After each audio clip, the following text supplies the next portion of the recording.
Have you ever reached a moment in life, maybe late at night when the whole house is silent, and you suddenly realize there's no one you can truly depend on, not even the people closest to you? It's one of the quiet truths many of us face as we grow older. The support system we once believed was permanent slowly changes, weakens, or sometimes fades away.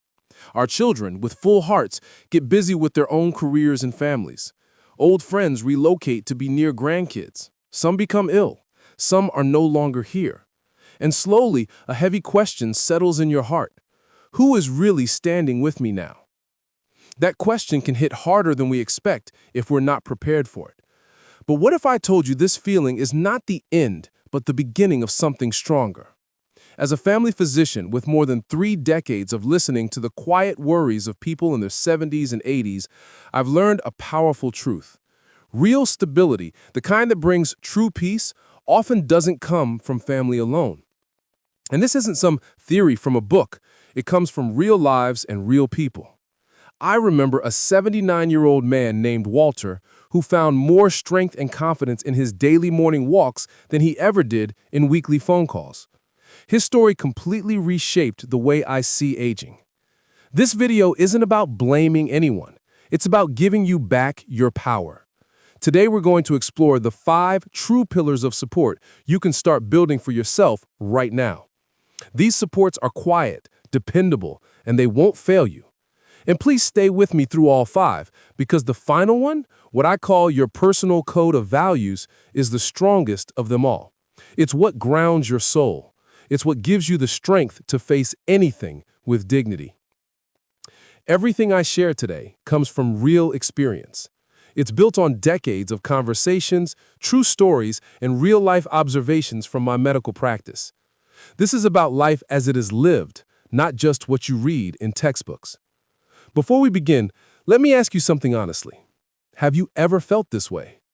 If this quiet fear of only having yourself to rely on sounds familiar, if you've ever had that thought late at night, please leave a simple yes in the comments. It helps others feel less alone, and it lets me know I'm speaking to real people, not just a camera lens. All right, let's begin. Number 1, physical mobility. Let's start with our first pillar, physical mobility. One of the most dangerous myths I hear from older patients is that stiffness and weakness are just things they must accept as part of aging. They stop reaching for high shelves, they skip walks, they choose comfort over movement. But this, my friends, is a silent mistake. It's a slow surrender that costs independence. Your body works on one simple rule: use it or lose it. This isn't advice, it's biology. When you stop moving, your muscles weaken, your joints stiffen, your balance begins to fade, and that loss of balance is the leading cause of serious falls in seniors. It doesn't happen overnight. It happens quietly, with small choices that slowly reduce your confidence. Here's the truth most people don't tell you. The older you get, the faster this process happens. At 30, you can sit still for a week and bounce back. At 75, a week of inactivity can start a dangerous decline. Your body doesn't recover the same way. That's why prevention matters more than recovery. Let me ask you something honestly. Does standing up from your favorite chair feel harder than it used to? Do you avoid outings because you're scared you won't keep up? That's not just age. That's your mobility shrinking. It's your independence trying to warn you. This reminds me of Walter, the man I mentioned earlier. He uses a cane, and he isn't as steady as before, but he takes a walk in the park every morning without fail. I once asked him why he stayed so committed. He smiled and said, "Doc, the day I stop walking is the day I start depending on people to live my life, and I still want my life to be mine." That determination keeps him driving, shopping, and meeting friends for coffee. His steps aren't perfect, but they're his. And science supports him.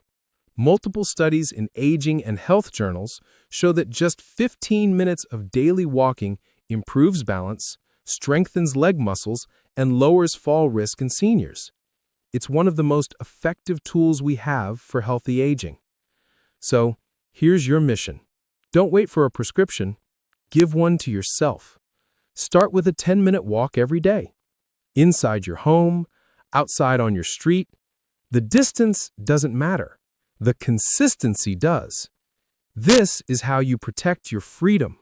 Number 2, financial simplicity. Now let's move to the second pillar, financial simplicity.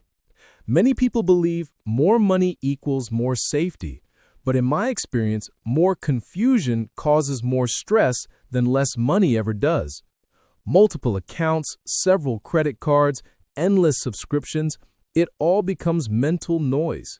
This isn't just annoying, it's dangerous to your health. Financial clutter keeps your stress hormones slightly elevated all the time. That affects your sleep, your heart, and your overall peace.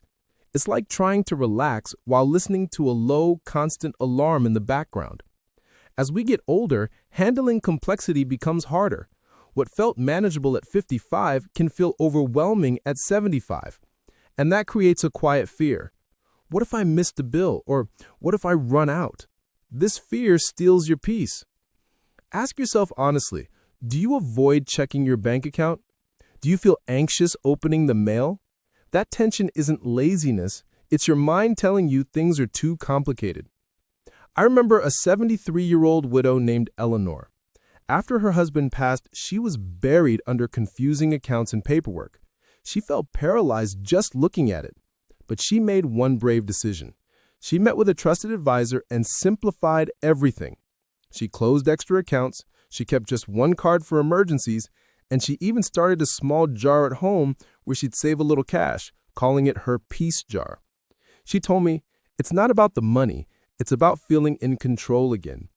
And she wasn't afraid of the mailbox anymore. So here's your simple action for this week. Find one subscription or charge you no longer need, just one. Cancel it. Not because it saves a lot, but because it restores your control. You don't need to be rich. You just need to feel in charge. Simplicity creates peace, and peace is real wealth. Number 3, a consistent health routine. Let's move into the third pillar of a strong and self-directed life. And this one puts real control back in your hands every single morning. I'm talking about building a steady health routine. Too many people make the mistake of ignoring their health until something goes wrong. They wait for a serious diagnosis, a painful fall, or a frightening test result. That's like ignoring a cracked foundation until your roof collapses. It forces you to live in constant emergency mode, and that kind of stress wears you down. A stable routine changes everything. It puts you back behind the wheel. It shifts you from reactive to prepared. I'm not talking about extreme workouts or complicated diets. I mean the simple, steady habits you repeat daily. Taking your medicine at the same time. Doing gentle stretches while your morning coffee brews. Drinking a full glass of water right after waking up. These actions might seem small, even boring, but when done consistently, they become powerful signals of self-care and self-respect. After age 70, this becomes even more important. Your body loses some of its natural recovery power. You don't bounce back from neglect as quickly as before. One night of poor sleep can affect your entire day. Skipping medication can have instant consequences. A routine becomes your safety framework, a protective structure that supports your health. It reduces mistakes. It reduces stress. You don't question whether you should take your walk. You just do it, because that's what happens every morning at 9 a.m. The signs of not having a routine often show up quietly. Do your days feel unstructured? Do you forget meals or medication sometimes? Do your energy levels rise and crash without warning? These problems are not always just caused by age. Many times they come from living without a daily rhythm, without that steady anchor that keeps you grounded. I want to tell you about a man named Harold, an 82-year-old retired mechanic. Every single morning follows the same pattern. At 6:15 a.m., he brews a cup of green tea. He does 15 minutes of chair exercises he learned online. He takes his medications carefully. After that, he walks around his neighborhood, no matter what the weather looks like. I once asked him how he stayed so committed. He smiled and said, "Doc, I don't do this just for my body anymore. I do it to remind myself I'm still important. I still matter." For Harold, his routine isn't just physical, it's personal. It's proof to himself that his life still has value. And when you build a routine like that, you naturally become more independent. You don't need your family to constantly remind you what to do. You avoid many accidents and health scares that come from inconsistency. So, here's your small step. Don't change your whole life at once. Just pick one thing, one simple action. Maybe it's drinking one glass of water when you wake up. Maybe it's 5 minutes of stretching before bed. Do that one thing every day for 1 week. That's all. You're not just starting a habit. You're building the foundation of self-care. You're proving to yourself that you can take care of your own life, and that's a type of support no one can ever take away. Number 4, emotional resilience. This next pillar is not something people can easily see, but it's one of the strongest forces you can build inside yourself. Let's talk about emotional resilience. Many people think strength in old age comes from a strong body or a healthy bank account. But I've known people who had both and still fell apart because of loneliness or loss. Real strength comes from your heart. It's your ability to feel without being destroyed by your feelings. A common mistake is thinking emotional strength means never feeling sad, angry, or lonely. But real resilience is not about hiding emotions. It's about being able to feel pain and still stand strong. It's saying, "This hurts, but I will survive this." It's the difference between getting caught in a storm and becoming part of the storm itself. As we get older, this becomes essential. Life at this stage has given us our share of loss. Friends pass away, relationships change, health declines, roles disappear. If your peace depends on life staying the same, you'll suffer constantly. As the body becomes weaker, the inner world must become stronger to balance it. Low emotional resilience shows up in many ways. It's letting your whole day fall apart because someone didn't call you. It's sinking for weeks when someone moves away. It's living in constant bitterness about getting older. It's being so afraid of pain that you stop letting new people or new experiences into your life. Slowly, your world becomes smaller. I learned a powerful lesson from a woman named Evelyn, who was 78 when her husband of 47 years passed away. The loneliness felt like pressure on her chest. I asked how she handled her evenings, which were the hardest time. She told me she created a small ritual. Every night, she lights a candle before going to bed. Some nights, she cries quietly. Other nights, she talks to his picture. But every night, she watches the flame for a few minutes. She said, "That light reminds me that even when life feels dark, something warm still exists." That simple ritual, that's emotional resilience. So, how do you build it? Not by avoiding pain, but by becoming aware of it. The next time sadness hits you, don't run from it. Pause, breathe, say, "I am feeling sad right now." Just naming the emotion helps create distance. You're not the sadness, you're the one observing it. And that small practice is the first step toward becoming emotionally stronger. It's how you learn to be a safe place for your own heart. Number 5, a personal code of values. Now we arrive at the final pillar, the one that holds all the others together, your personal code of values. For most of your life, your identity is connected to your role: parent, husband, wife, worker, provider, teacher, caregiver. These roles tell you how to act. But when retirement comes, children move away, or a partner passes, those roles begin to fade.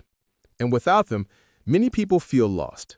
They ask themselves, "Who am I now?" This is where some people begin to struggle.